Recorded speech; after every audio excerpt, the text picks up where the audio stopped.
Olá, graça e paz do nosso Senhor Jesus Cristo. Estamos mais um vídeo. Muito obrigado pelo apoio que você dá ao canal. Hoje vamos falar um pouco sobre a Reforma Protestante, que é comemorada no dia 31 de outubro, porque fazem 504 anos que no dia 31 de outubro de 1517, o monge agostiniano Martinho Lutero lançou na cidade de Wittenberg suas 95 teses, E com este ato, Martinho Lutero iniciou o movimento de contestação ao catolicismo, tendo como resposta do papado sua excomunhão, que deu origem ao protestantismo, que se expandiu da Alemanha para a Europa e se consolidou em países como a Suíça, a Holanda e a Inglaterra, e depois destes foi para os Estados Unidos e veio também para o Brasil, surgindo aí grandes linhas de igrejas, como a Igreja Anglicana, a Igreja Luterana, a Igreja Presbiteriana, parte da Igreja Batista também surgiu desses movimentos, porque fortaleceu isso na Europa e eles se sentiram mais livres para poder consolidar a Igreja Batista também. E nós tivemos ainda algumas outras igrejas, várias outras igrejas que foram surgidas a partir desse movimento, Então, é muito importante que dessas linhas aí, uma das linhas teológicas fortes que surgiu dessa reforma é o calvinismo, defendido por, principalmente pelos presbiterianos, que tem a doutrina bastante ligada a essa visão de Calvino. Muito bem, mas será que a gente tem o que comemorar após 504 anos?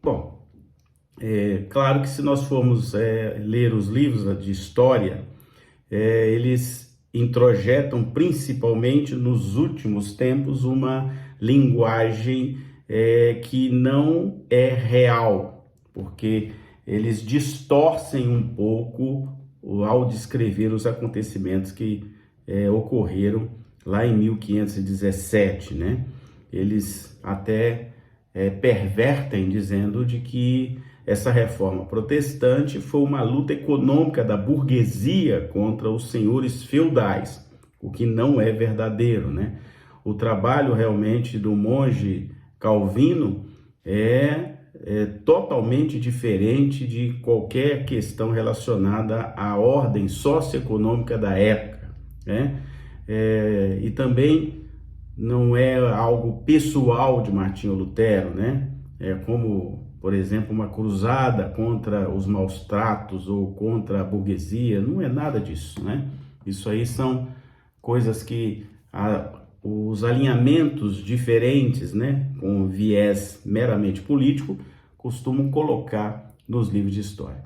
Então, a Reforma Protestante foi uma revolta, é verdade, contra uma doutrina errada que a Igreja tinha e que distorcia principalmente o conceito de salvação, Então, ele não foi necessariamente um movimento teológico ou sociológico apenas, Mas Martinho Lutero, dessa maneira, ele recebeu algo muito forte de Deus, um realinhamento para promover um reavivamento espiritual de toda a Europa, começando com uma volta à Bíblia, que foi um dos pontos principais das 95 teses que ele colou lá no portão de Wittenberg, Então, a reforma do século XVI, eu creio, foi um grande reavivamento espiritual operado pelo Espírito Santo de Deus, que começou com uma experiência pessoal do monge Martinho Lutero, monge alemão. Então, é importante saber e definir que Martinho Lutero não ficou formulando novas doutrinas, não foi isso não, ou novas verdades da Bíblia, de jeito nenhum.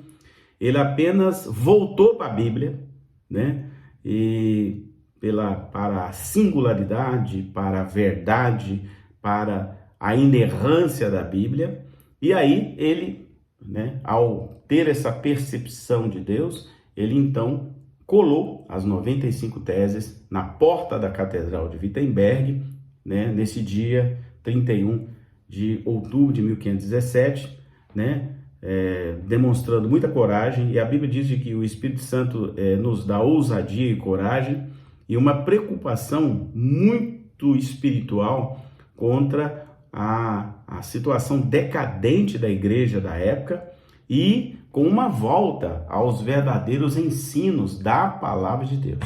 Isso que a gente percebe claramente quando você analisa tudo de uma maneira muito isenta, né? E a frase que ficou daquilo, né, daquele movimento até os dias de hoje é: o justo viverá pela fé. Porque nesse movimento surgiram, né, as chamadas 5 solas, né, principalmente, né, que é a supremacia das escrituras, a sola escritura, a sola fide, a supremacia da fé sobre as obras. Então, não precisava mais ficar comprando indulgências ou coisas desse tipo, fazendo mandingas espirituais para receber a bênção de Deus e a graça. Solus Christo, que é a supremacia de Cristo sobre a igreja, ou seja, Cristo é maior do que a igreja.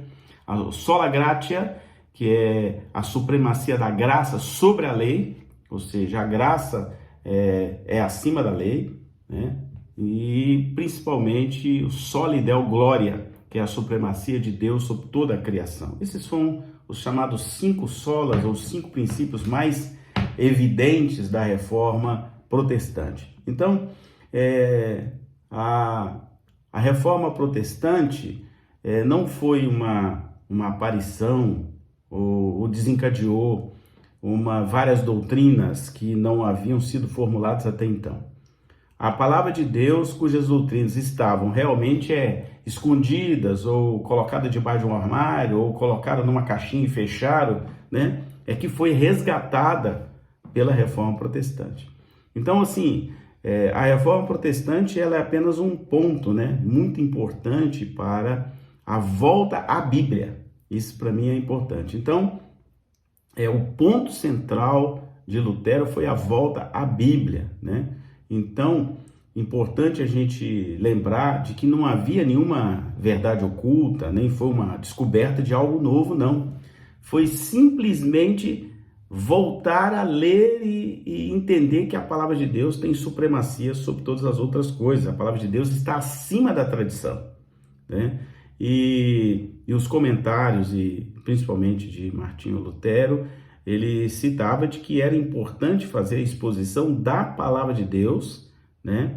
Abstrair da palavra de Deus os ensinamentos de Deus para a bênção dos seres humanos, e não o contrário, né? Então, assim, a maior lição da reforma protestante é que ela tem a nos ensinar justamente que o segredo daquela época foi olhar para trás e voltar para a palavra de Deus. Então, as mensagens proclamadas naquela época, 1517, pela reforma protestante, continuam sendo muito pertinentes nos dias atuais. Estamos vivendo dias dificílimos, né? Vai ser muito difícil professar a fé cristã no ritmo que nós estamos vendo as coisas caminhando aí, principalmente no Brasil, onde a liberdade religiosa daqui a pouco vai ser sobreposta. Porque se a liberdade de expressão já está sendo sobreposta, imagine a liberdade religiosa. Assuntos controversos da Bíblia, como macho e fêmea e outras questões, pecados, daqui a pouco vai ser complicado você falar sobre isso, porque vai haver uma reação das pessoas, né, que se sintam ofendidas pela palavra de Deus contra a própria palavra de Deus. Então, né, preparem-se para dias sombrios, dias difíceis para a pregação do Evangelho, né? É importante dizer de que a palavra de Deus é sempre atual, ela representa a vontade de Deus sobre a vida do homem em todas as ocasiões, e a reforma ocorrida, né, lá em 1517 foi exatamente isso, né, uma reação contra uma doutrina que estava eximindo a palavra de Deus e estava se baseando em coisas humanas, né?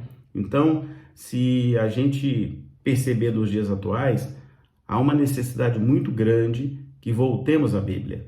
Ainda há muita coisa sincrética, errada e herética sendo pregada por aí. Doutrinas que invadiram os púlpitos, onde podemos dizer que há muitos púlpitos que são rasos.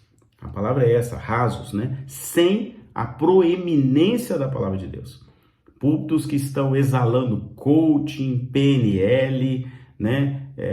Teorias de psicologia, manipulação, hipnose, né? Então a gente precisa ter muito discernimento, o povo de Deus precisa ter muito conhecimento, tá? Por isso que Osés vai dizer, errais porque vocês não têm o conhecimento, tem que ter conhecimento para que vocês não sejam manipulados. Muitos problemas atacando pastores na área sexual, muita doutrina de prosperidade pela prosperidade, né? Então, assim, tem muita coisa esquisita aí. Tem também o esquisitismo dessas visões de apostolado, visões de honra. Tem muita coisa esquisita aí no nosso meio evangélico, e muita invencionice humana, muita coisa relacionada a grupos também, né? Muito separatismo que não estão na palavra de Deus. Então, assim, há muitas visões heréticas e que são apenas seitas, né? Então, a gente tem que ter bastante cuidado. Portanto, o que a gente pode comemorar nesse tempo de reforma protestante, nessa virada, né, de reforma protestante, 504 anos, é que nós devemos celebrar a Deus e todos os grandes feitos que Ele tem proporcionado a nós ao longo da história. Temos que dar graças a Deus por levantar lá atrás, desde o início, depois com Cristo, depois com os apóstolos, com os discípulos, depois com tantos outros homens valorosos, corajosos, que não tiveram receio de se colocar ao lado da palavra de Deus e defendê-la, né, com todo o ardor, até mesmo com a morte. Então, Martinho Lutero é um desses que não teve medo e defendeu a palavra de Deus até a morte. Preparem-se, pastores, preparem-se, missionários, preparem-se, evangelistas, para um tempo muito difícil que já se avizinha nos dias atuais. Será muito difícil pregar a palavra de Deus como ela é, porque ela vai ofender aos que não creem em Deus. Ela vai ofender aqueles que creem num Deus segundo as suas próprias conveniências, a ponto de, recentemente, eu já falei aqui desse canal, nós temos o dissabor de ver líderes que até então a gente admirava defender que a Bíblia precisa ser mudada para se moldar ao mundo, para se moldar aos interesses da sociedade moderna. E isso não foi um que falou, foram vários. Então, a gente tem visto aí as igrejas se transformarem em palcos de shows, né? A igreja apresentar bailes, coisas funk, agora tem culto pet. Então, assim, é tanta coisa que adentrou dentro da igreja, né? Eu vi recentemente festa junina na igreja, dentro da igreja. Eu não estou falando do lado de fora, estou falando dentro da igreja. Então, são muitas coisas esquisitas, estranhas, que estão acontecendo, e a gente percebe que a igreja reformada precisa manter o compromisso com a reforma, o compromisso com a Bíblia Sagrada. Então, o que temos que comemorar hoje é que Deus nos dê força, fortaleza, ousadia para continuarmos defendendo a palavra de Deus, defendermos Deus, defendemos Jesus e defendemos as doutrinas da palavra de Deus, ainda que isso custe a nossa própria vida. Que Deus te abençoe, em nome de Jesus.